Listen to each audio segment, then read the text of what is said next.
Proverbio número 30. Este es el penúltimo proverbio de este programa de educación para jóvenes. Para jóvenes que necesitan sabiduría. ¿Tú necesitas sabiduría, hija mía? ¿Necesitas sabiduría? ¿Realmente anhelas sabiduría? ¿De verdad? ¿Has disfrutado aprender de los proverbios realmente? ¿Crees que te ha servido? Bueno, estamos a punto de terminar. Padre, te damos muchas gracias por esta sabiduría, por todo este material en video, en audio, aún por escrito que nos has dado para transmitir a los jóvenes. Te ruego que tú des el fruto de todo este trabajo, de todas estas horas que yo compartí con mis hijos, y que me permitas ver en mis días cumplida tu promesa de que tu palabra no regresará vacía.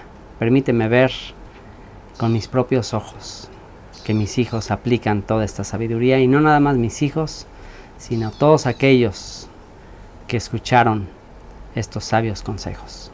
En el nombre de Yeshua, amén. Y bueno, en este capítulo 30 estamos llegando al final de las... ¿Cuántas secciones en las que se divide el libro de Proverbios? ¿Cuántas dijimos? ¿En cuántos libros o en cuántas secciones se dividen los 31 proverbios? ¿Te acuerdas? Se divide en 5. 5 secciones tiene el libro de Proverbios. Esta sección, este capítulo 30 es la cuarta sección y el capítulo 31 es la quinta, y ahí terminamos. Así que esta cuarta sección, el capítulo 30, comienza diciendo que fue hecho fueron las palabras de Agur. En el verso 1 dice: palabras de Agur, hijo de Jaque, la profecía que dijo el varón Aitiel y Aucal. Y bueno, no se sabe, hay controversia y debate, porque bueno, recuerda que los proverbios se escribieron hace muchísimo tiempo, y no se sabe exactamente quién será Agur.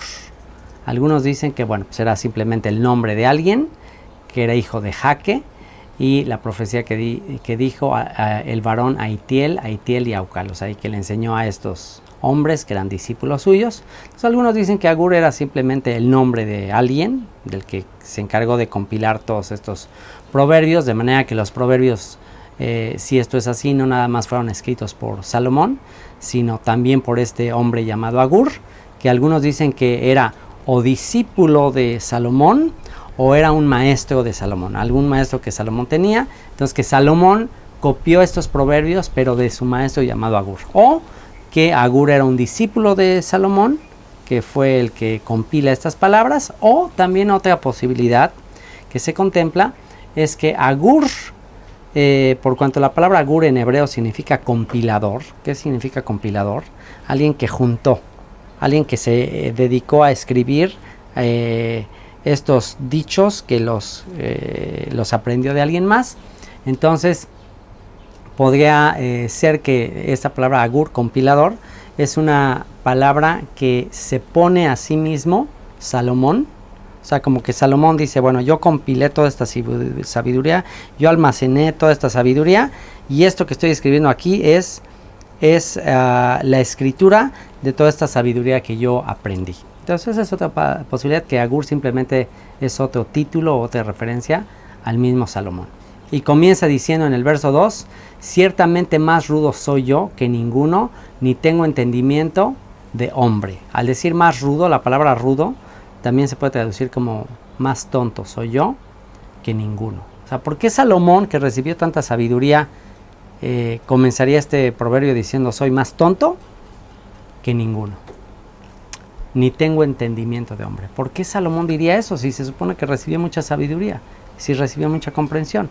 Bueno, también dicen algunos rabinos que la razón por la que él escribe esto, si asumimos que fue Salomón, es porque a pesar de que Salomón en su juventud recibió mucha sabiduría, ¿te acuerdas? Le pidió sabiduría a Dios y Dios le dio mucha sabiduría. A pesar de eso, hubo una etapa en su vida que no aplicó esa sabiduría. Hubo una etapa en que se apartó de los mandamientos de Dios. Por ejemplo, estaba el mandamiento de no tener muchas esposas, de no tener muchos caballos, de no descender a Egipto, etc. Y él desobedeció estos mandamientos. Entonces, como que aquí está escribiendo con arrepentimiento, como diciendo, qué tonto soy. O sea, a pesar de haber sido advertido, yo pensé que no iba a pasar nada, yo pensé que ya era demasiado sabio y que era imposible que yo fracasara, que yo no tenía que cumplir así absolutamente todo, porque yo era muy sabio. O sea, como que él pensó, como yo soy muy sabio, no me va a afectar casarme con muchas mujeres, incluso extranjeras, no me va a afectar.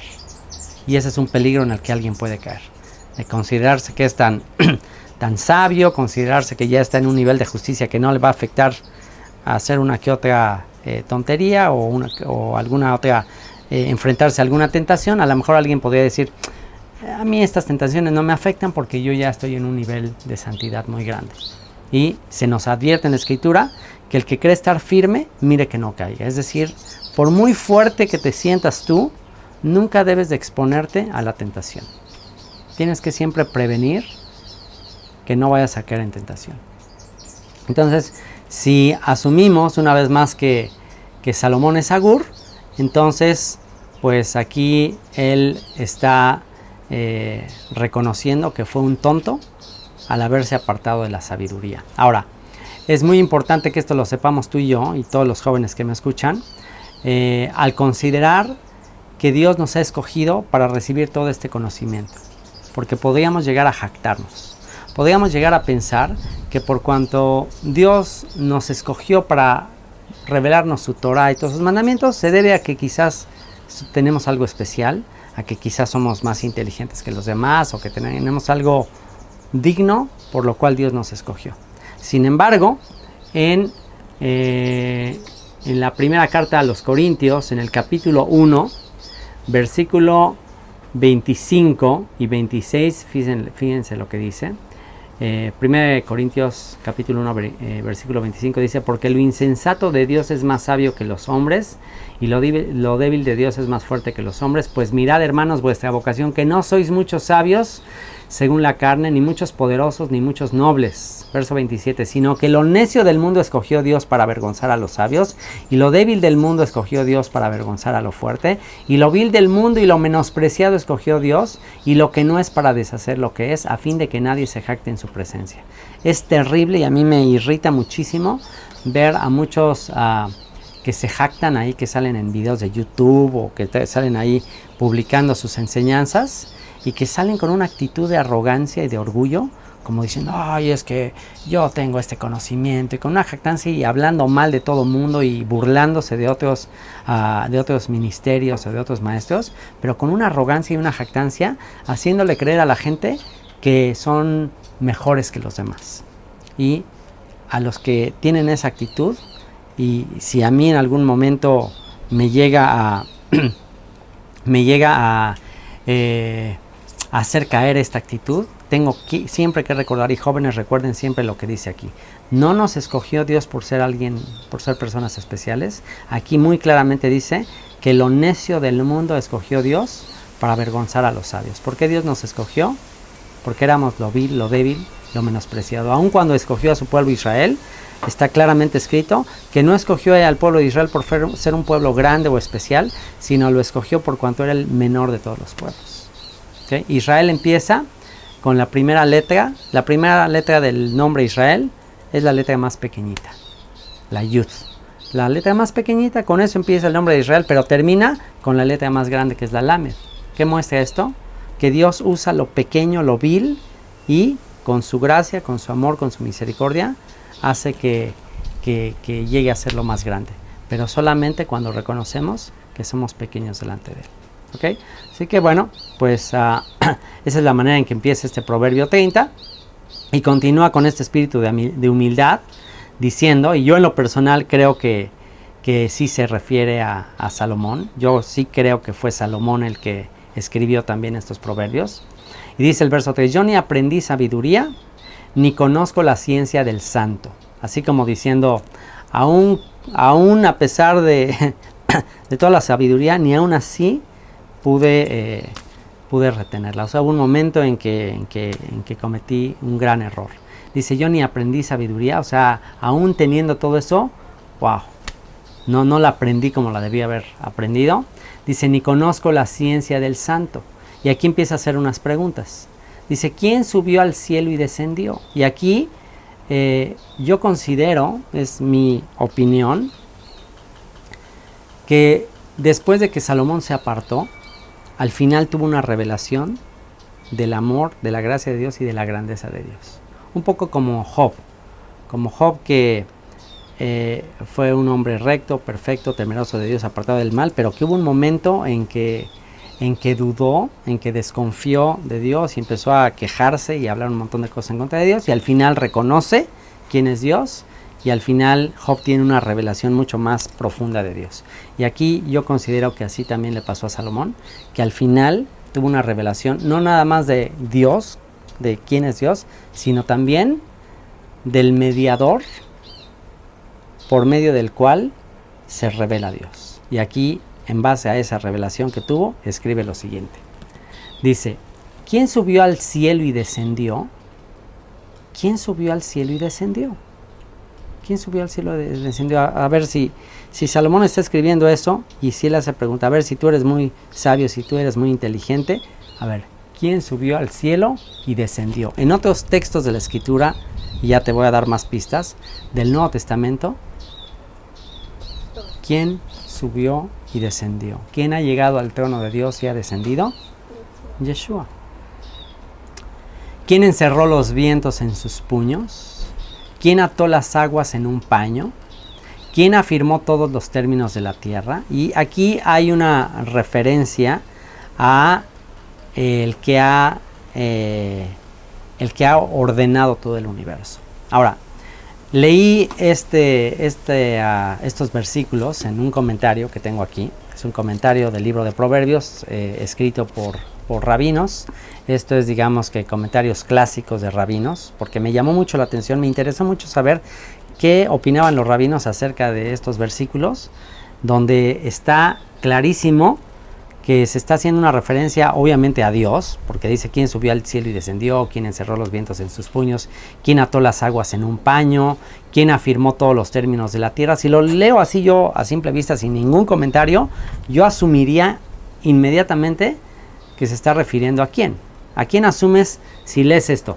¿Quién subió al cielo y descendió? ¿Quién encerró los vientos en sus puños? ¿Quién ató las aguas en un paño? O sea, como que las aguas, ¿quién está como creando todo? ¿Quién afirmó todos los términos de la tierra? ¿Quién afirmó todos los términos de la tierra? Pues Dios. Entonces, si lo leemos así a simple vista, como un niño, pues decimos, bueno, Dios. Pero luego hace una pregunta y dice, ¿cuál es su nombre? ¿Cuál es el nombre de Dios? Y luego dice, ¿y el nombre de su hijo? Si sabes. Entonces, si leemos esto desde una perspectiva del Nuevo Testamento, como que ya conocemos el Nuevo Testamento, pues muy fácil la respuesta, y es bueno, pues está hablando del Creador, del Eterno, de Dios, y está hablando de su hijo. ¿Quién es el nombre? ¿Cuál es el nombre de su hijo? Pues Yeshua. Pero recordemos que esto lo escribió Salomón, que esto lo escribió antes de que hubiera Nuevo Testamento, antes de que se revelara Yeshua. Entonces, traté yo de pensar, bueno, ¿y qué tal con el judío que no cree en el Nuevo Testamento, ni acepta el Nuevo Testamento, ni a Yeshua, ni que Dios tiene un hijo, ni nada de eso?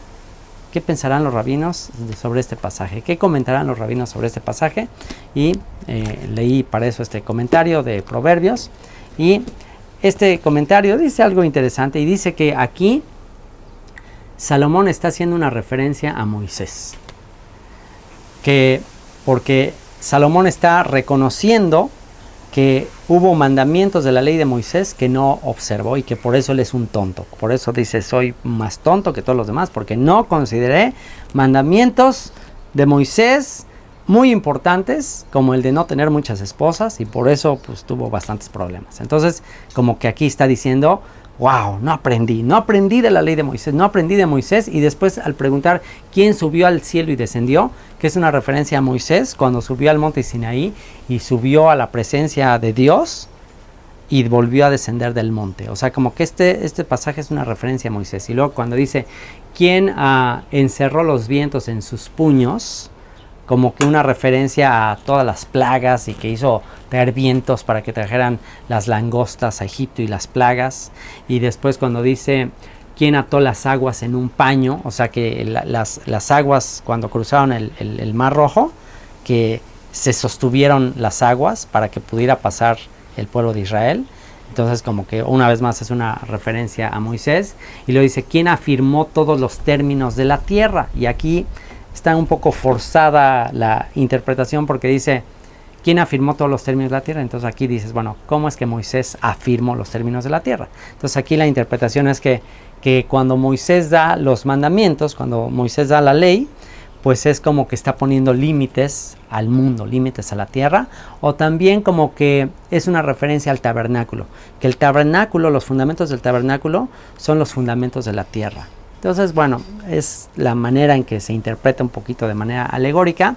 Y cuando dice cuál es tu nombre, que se está refiriendo a Moisés, y luego el nombre de su hijo, si sabes, que bueno, aquí ya se meten a elaborar que bueno, Moisés, su hijo, no tuvo un hijo que continuara con su sabiduría, no tuvo un hijo que le sucediera o que continuara con las enseñanzas de Moisés. Entonces como que eso también es como para una lección que tenemos que pensar al respecto. Entonces bueno, está interesante el comentario. Solamente quiero que los que escuchan pues tengan la alternativa de pensar, bueno, cómo se interpreta esto en el judaísmo. Pero si lo leemos de manera un poco más simple, a mí la verdad me queda mucho más claro que se está hablando del creador. O sea, el términos de la tierra, todas estas cosas, es una referencia obviamente al creador.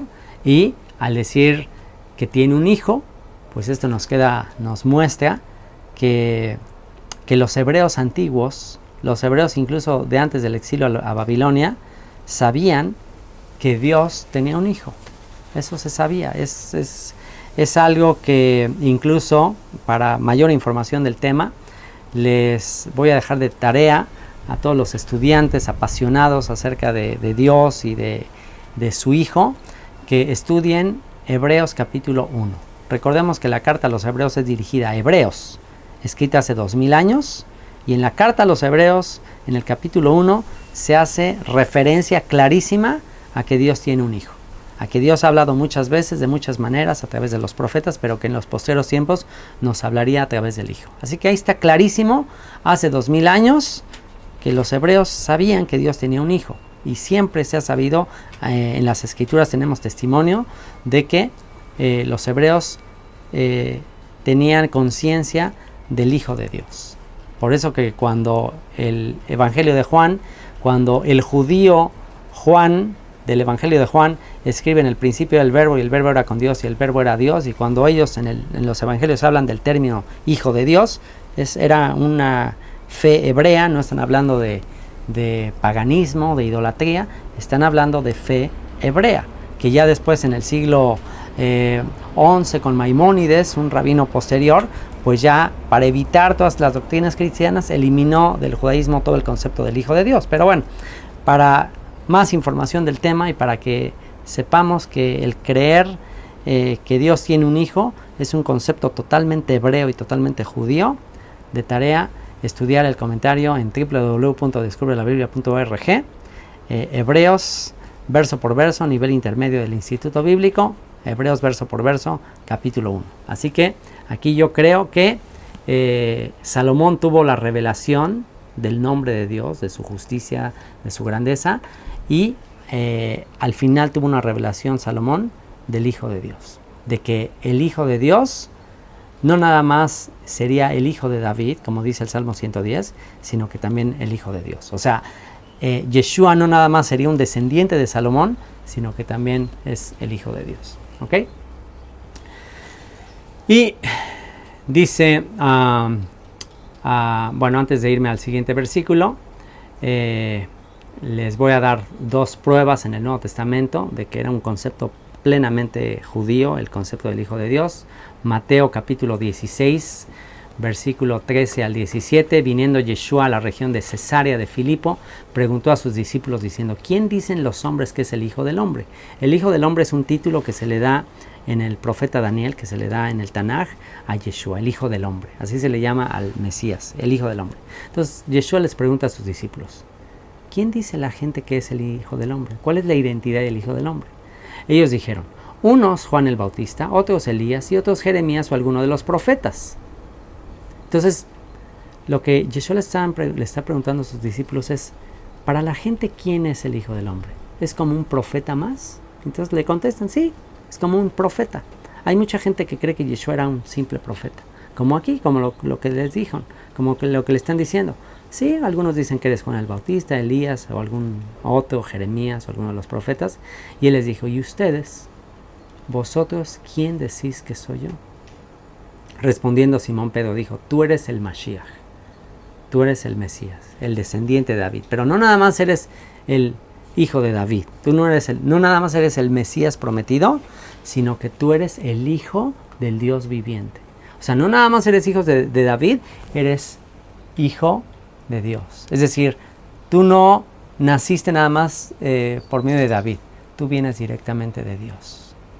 Y cuando le dice eso, fíjate lo que le responde Yeshua. Entonces le respondió Yeshua, bienaventurado, dichoso eres Simón, hijo de Jonás, porque no te lo reveló carne ni sangre, sino mi Padre que está en los cielos. Es decir, la revelación de que Yeshua es el Hijo de Dios viene directamente del Eterno. Eso es una revelación que viene de Dios. Y luego en Juan, capítulo 6, versículo 43 y 44, Yeshua respondió y les dijo, no murmuréis entre vosotros, ninguno puede venir a mí si el Padre que me envió no le trajere y yo le resucitaré en el día postero. Aquí empezaron a murmurar de que quién se cree él, qué es, por qué él asume cierto poder que solamente le corresponde a Dios. Entonces Yeshua demostró con señales, con autoridad, que él es más que un mero ser humano, que él es divino, que él es un ser que desciende directamente de Dios. ¿Ok? Entonces, bueno, aquí tenemos uno de los testimonios más contundentes en el Tanaj, conocido como en el Antiguo Testamento, uno de los textos más contundentes de que Dios tiene un hijo. Y la pregunta que hace Salomón es, ¿cómo se llama? ¿Cómo se llama su hijo? Jóvenes, ¿cómo se llama su hijo? Hija, ¿cómo se llama su hijo? ¿Cómo se llama el Hijo de Dios? Yeshua, salvación. Verso 5, toda palabra de Dios es limpia, Él es escudo a los que en Él esperan. No añadas a sus palabras para que no te reprenda y seas hallado mentiroso. No añadas a sus palabras. ¿Por qué? Porque toda palabra de Dios es limpia. Toda palabra de Dios es limpia, Él es escudo a los que en Él esperan. No añadas a sus palabras para que no te reprenda. Por eso es que está prohibido añadir mandamientos que Él no haya dicho. ¿Cuál fue la consecuencia de que Eva, muy probablemente Adán le dijo, no comas, pero no nada más le dijo no comas, no lo comas ni lo toques? Entonces, el haberlo tocado y que no pasó nada, le hizo dudar el que comiéndolo se iba a morir. Si lo tocó y no le pasó nada, pues seguramente pensó, pues no me morí, pues entonces sí me lo puedo comer. Entonces es muy peligroso añadir mandamientos que no estén escritos que debemos obedecer. Y es justamente lo que dice, no añadas a sus palabras para que no te reprenda y seas hallado mentiroso. Sí podemos poner cercos a la Torah, pero tenemos que aclarar muy bien que es solamente un cerco, ¿ok? Que es un cerco como un barandal. O sea, sí puedes decir, bueno, para evitar la posibilidad de que te transgreda el Shabbat, bueno, voy a hacer tal cosa, no sé, por ejemplo, para evitar la posibilidad de que vea en internet algo que no es correcto, le voy a poner algún tipo de protección a mi internet para que no pueda ver cosas que son malas, o de plano no tengo internet, ¿me entiendes? Eso es como un cerco, es ponerte barreras para evitar transgredir algún mandamiento de la Torah. Pero tienes que decir, esto no lo dijo Dios, esto yo me lo pongo para evitar transgredir el mandamiento, ¿ok? No podemos añadir más mandamientos de los que ya están, ¿ok? Dice, dos cosas te ha demandado, no me las niegues. Dos cosas te he demandado, está diciendo el escritor de Proverbios. Dos cosas te he demandado, no me las niegues antes que muera. Vanidad y palabra mentirosa, aparta de mí. No me des pobreza ni riquezas, manténme del pan necesario. Lo que le está pidiendo a Dios el escritor de Proverbios es vanidad y palabra mentirosa aparta de mí. Fíjate, si alguien tan sabio como el que escribió este proverbio está diciendo esto, ¿cuánto más nosotros? Hija mía, te amo y te ruego que le pidas esto a Dios. pídele a Dios que te aparte de la vanidad, porque la juventud femenil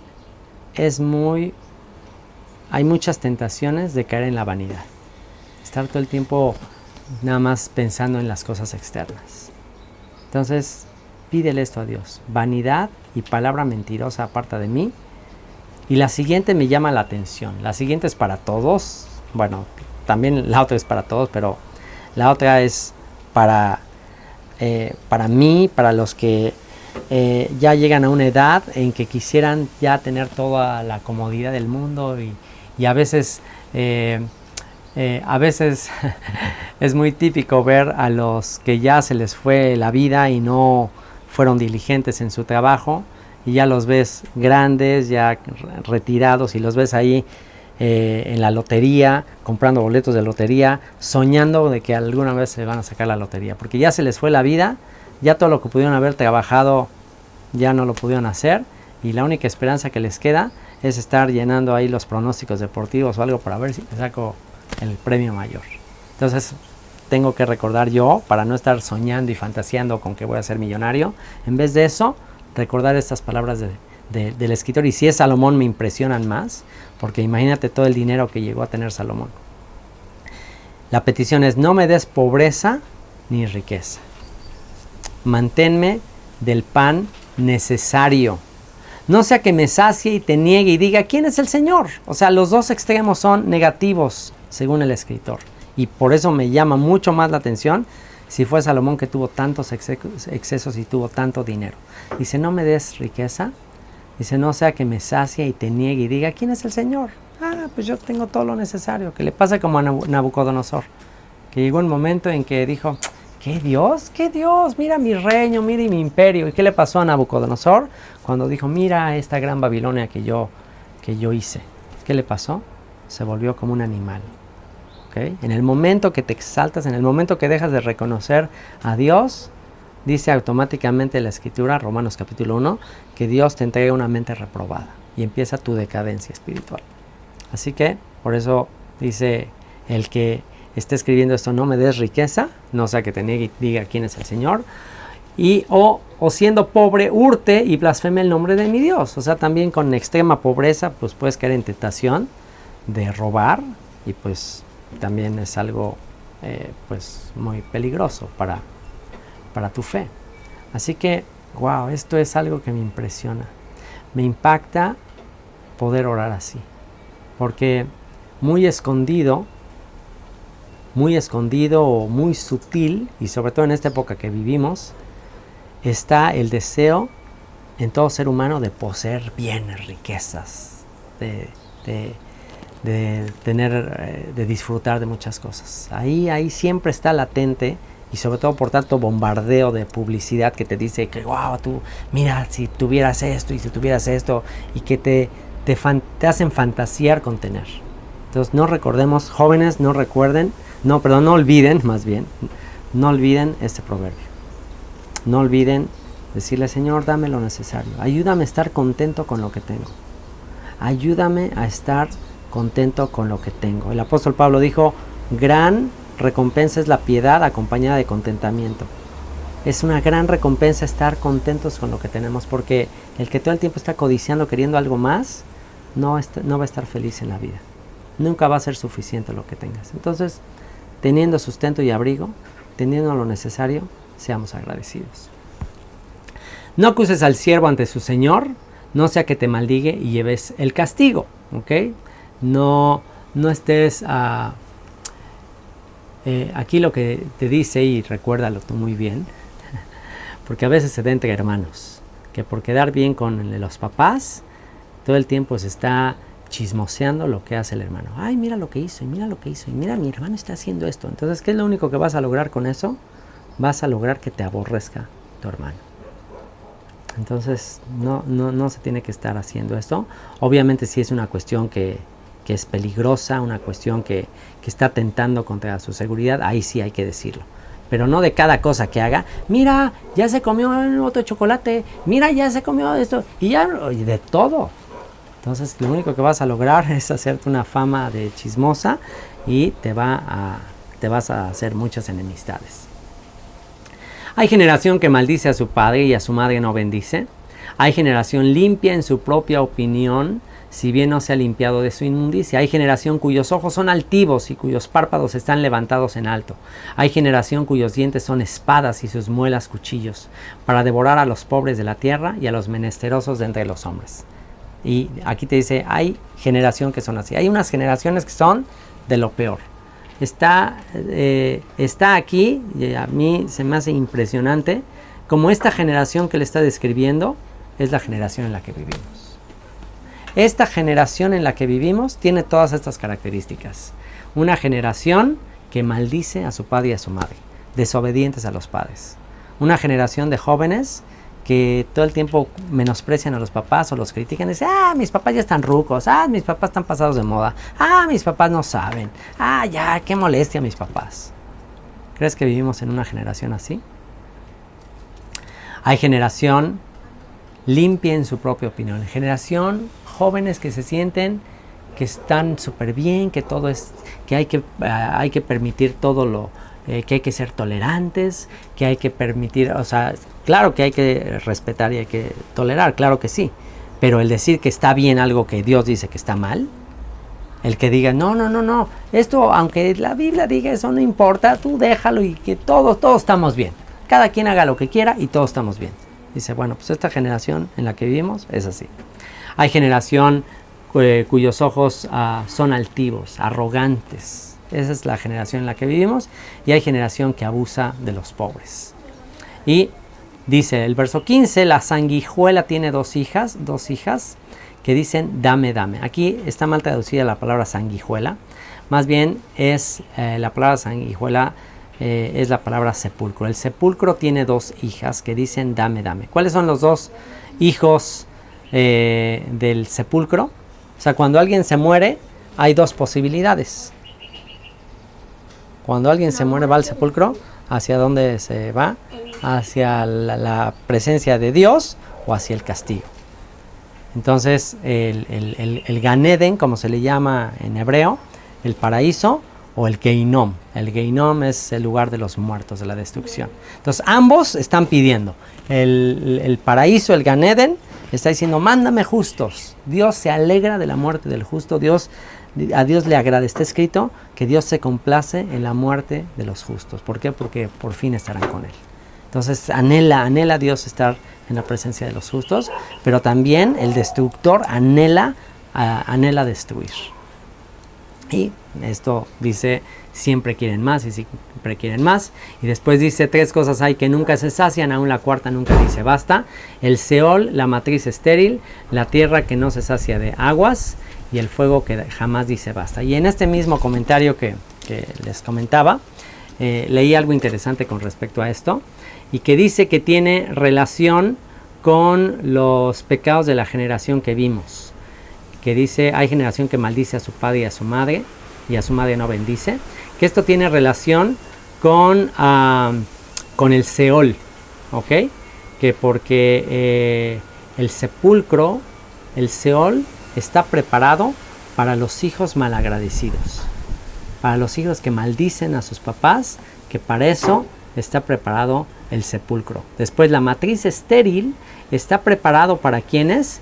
Para la generación limpia en su propia opinión, si bien no se ha limpiado de su inmundicia. O sea, una generación en impureza, una generación que promueve la promiscuidad, una generación que promueve el libertinaje sexual y que promueve estar cometiendo pecados de tipo sexual. El juicio sobre esta generación dice que va a ser la esterilidad, que va a haber problemas de esterilidad, que va a haber problemas también incluso de defectos congénitos, defectos de muchas enfermedades. Es el juicio de una generación que vive en impureza en este sentido. Después, cuando dice la generación que es altiva y cuyos párpados están levantados en alto, una generación arrogante, va a producir lo que dice aquí la tierra que no se sacia de aguas, que sequía crisis económica, que la crisis económica es el juicio para una generación arrogante, rebelde. Y si vemos actualmente en el mundo, una de las grandes consecuencias del mundo en que vivimos, de codicia, de arrogancia, de orgullo, es que hay crisis económica. Europa, uno de los del lugar donde estaban las riquezas y todo, Europa está en crisis, muchos países en crisis, Estados Unidos en crisis, endeudadísimo. ¿Cómo es posible? Por causa de la generación en la que vivimos. Y por último, una generación que abusa de los necesitados, de los pobres, es digna del fuego que no se sacia, digna de la destrucción del fuego. ¿Por qué? Porque ya es una generación cruel, una generación que no se arrepiente. Verso 17, el ojo que escarnece a su padre, el ojo que menosprecia, que se burla de su papá y menosprecia la enseñanza de la madre, los cuervos de la cañada lo saquen y lo devoren los hijos del águila. Esta es una maldición emitida a una persona. Fíjate, aquí está muy fuerte porque está escrita una maldición. Está escrita en la palabra de Dios, inspirada por Dios. Si decimos que la Biblia es inspirada por Dios, en la Biblia está una maldición inspirada por Dios para los hijos que menosprecian las enseñanzas de sus padres, que se burlan de sus padres, que los consideran obsoletos, que se burlan de Dios. Por eso, hijitos míos, no por nosotros, no porque yo se los diga, yo los amo, yo les puedo perdonar sin ningún problema. Si ustedes se burlan de mí, yo no tengo ningún problema en perdonarles. Pero me preocupa que hay una maldición escrita, inspirada por Dios, para los que hacen esto. A lo mejor yo los perdono, a lo mejor yo digo, ok, pero quizás Dios les quiere disciplinar porque Él les ama. Y a veces a los papás estamos cansados y ya no tenemos mucho ánimo para disciplinarles. Ya hay un momento en que nos sentimos ya muy tristes o con poca energía de hacerlo. Pero Dios tarde o temprano va a juzgar la rebelión y la desobediencia de los hijos. Así que por favor, no porque yo se los diga, no porque su mamá se los diga, sean obedientes. Jóvenes, sean obedientes a sus padres. Jóvenes, honren a sus padres. Jóvenes, respeten a sus papás. Porque hay una maldición inspirada por Dios de lo que les va a pasar. Los cuervos de la cañada los saquen y lo devoren los hijos del águila. Como dice el dicho, cría cuervos y te sacarán los ojos. Es decir, un hijo malagradecido es como un cuervo. Los cuervos, estas aves negras, feas, pues que se van a sobre los ojos, son aves peligrosas. Entonces, cuando un hijo es malagradecido, dice, wow, no nada más es malagradecido, sino que va a tratar de dañarte. Alguien en quien tú dedicaste tu vida, un hijo malagradecido, tremenda maldición. 3 cosas me son ocultas, aún tampoco sé la cuarta. El rastro del águila en el aire, el rastro de la culebra sobre la peña, el rastro de la nave en medio del mar y el rastro del hombre en la doncella. Wow, eso está así como que es un enigma. Y para eso ayudan los comentarios. Y en este comentario dice algo interesante sobre estos textos del verso 19. Y que está relacionado con el verso 20, que dice: el proceder de la mujer adúltera es así. Come y limpia su boca y dice, no he hecho maldad. O sea, una mujer adúltera no se nota, después de que pecó, aparentemente no se nota lo que hizo mal. La mujer samaritana, cuando Yeshua le preguntó, ve a traer a tu marido, ella le dijo, no tengo marido. Entonces, pues si tú ves a una mujer así, es más, puedes ver a una mujer así súper seriecita, súper decente, y tú ni te imaginas. Y hay una expresión en México que se utiliza para las mujeres que disimulan, las mujeres que se muestran como que así muy decentes, muy serias, pero que son loquísimas. Hay unas mujeres que se visten muy sin ningún tipo de recato y que a legua se ve que son unas locas. Pero hay algunas que son unas súper inteligentes en engañar a sus papás o al marido y que se muestran así como todas decentes, pero que andan viviendo una vida doble, andan engañando al esposo, andan engañando a los papás, y a esas en México, ¿sabes cómo se les llama? Se les llama mosquitas muertas. Cuando se dice, esta mujer es una mosquita muerta, ¿por qué es una mosquita muerta? Porque hay veces que a una mosca le das así con el matamoscas y la ves en la mesa y parece ser que ya la mataste, pero ya la vas a quitar de ahí y de repente vuela y se va.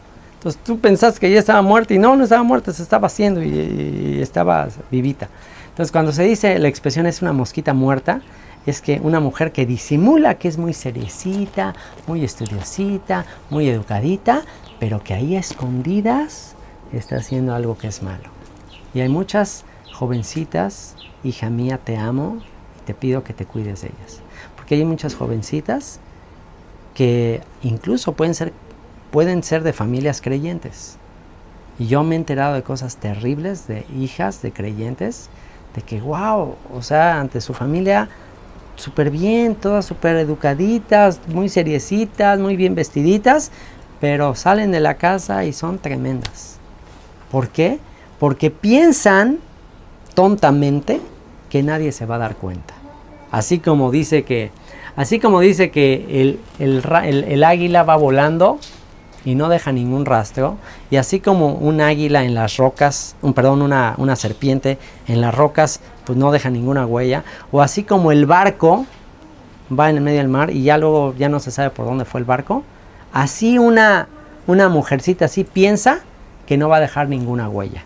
Así como el águila pues anda volando y el águila no lleva un plan de vuelo. Así los aviones, para saber de dónde salen y a dónde van a llegar, necesitan un plan de vuelo, pero el águila de repente se para en cualquier lugar y no tiene un plan específico de dónde va a llegar. O la culebra. La culebra no llega a un plan de, a ver, voy a llegar allá. No, la culebra anda caminando y no tiene ningún rastro en sí. O el barco. El barco puede ser llevado por el viento y a donde el viento le lleve. Entonces, una mujer así que engaña puede pensar que así como el águila, así como la culebra y así como el barco que no dejan rastro, pueden pensar en su tontería que no está dejando rastro. Pero ¿qué crees? ¿Para quién sí está dejando rastro? ¿Quién sí sabe perfectamente para dónde va? Dios. Entonces, aunque se limpie la boca, aunque diga aquí no pasó nada, aunque ya llegó y se escondió y se brincó por la ventana y sus papás no se dieron cuenta o no vieron los papás lo que está haciendo ahí en los mensajitos y con su teléfono, lo que está metiéndose a hacer en internet, aunque no se dé nadie cuenta. Y mujercitas, escuchen esto, jovencitas, hay alguien que sí se da cuenta. Y él tiene absolutamente todo registrado y tarde o temprano lo que siembras cosechas. Así que cuídense mucho de eso. Yeshua le dijo a la mujer samaritana, ¿no tienes marido? Sí, ya lo sé. Has tenido 4 maridos y con el que ahorita estás no es tu marido. Imagínate la cara de esta mujer samaritana cuando le dijo, no tengo marido. Y quizás hasta le estaba coqueteando a Yeshua, porque una mujer hablando ahí con un hombre no es muy común, pero se puso a platicar con él, quizás hasta le estaba coqueteando. Y cuando le dice Yeshua, ve a traer a tu marido, ella, no tengo marido, así como que estoy disponible. Le dijo, sí, ya sé que no tienes marido. Has tenido 4 maridos y con el que ahorita estás no es tu marido. Imagínate la cara, se le cayó así la quijada y así desarmó como el Pato Lucas. Entonces, Yeshua lo sabe todo, Dios lo sabe todo de ti, entonces no te escondas. ¿Ok?